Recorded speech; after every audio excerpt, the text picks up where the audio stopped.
ನಮಸ್ಕಾರ. ನಾನು Suhas Sudhakar, D Sudhakar, planning and statistics minister ಅವ್ರ ಮಗ. ಮಾರ್ಚ್ 26ನೇ ತಾರೀಕು ನಮ್ಮ ತಂದೆ ನೀ ರಿಪ್ಲೇಸ್ಮೆಂಟ್ ಸರ್ಜರಿಗೆ ಮಣಿಪಾಲ್ ಹಾಸ್ಪಿಟ್ಲಿಗೆ ಅಡ್ಮಿಟ್ ಆಗ್ತಾರೆ. 3 ಡೇಸ್ ಲೇಟರ್ ಅವ್ರಿಗೆ ಲಂಗ್ ಇನ್ಫೆಕ್ಷನ್ ಆಗಿ ಟ್ರೀಟ್ಮೆಂಟ್ಗೆ ಒಳಗಾಗ್ತಾರೆ. 22 ಡೇಸ್ ಅಲ್ಲೇ ಟ್ರೀಟ್ಮೆಂಟ್ ಪಡೆದು ಬೆಟರ್ ಟ್ರೀಟ್ಮೆಂಟ್ಗೆ ನಾವು ಕಿಮ್ಸ್ಗೆ ಶಿಫ್ಟ್ ಮಾಡ್ತೀವಿ. ಈಗ ನಮ್ಮ ತಂದೆ ಟ್ರೀಟ್ಮೆಂಟಿಗೆ ಸ್ಪಂದಿಸ್ತಿದ್ದಾರೆ.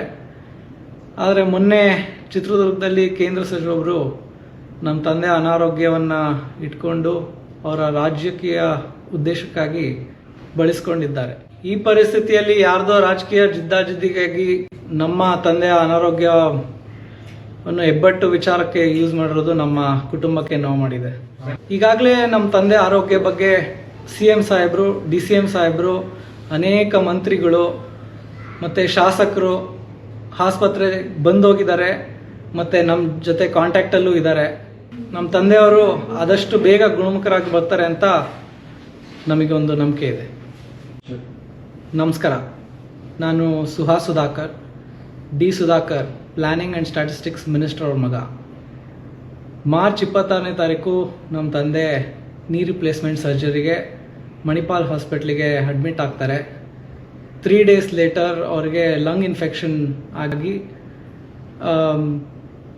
ಟ್ರೀಟ್ಮೆಂಟ್ಗೆ ಒಳಗಾಗ್ತಾರೆ.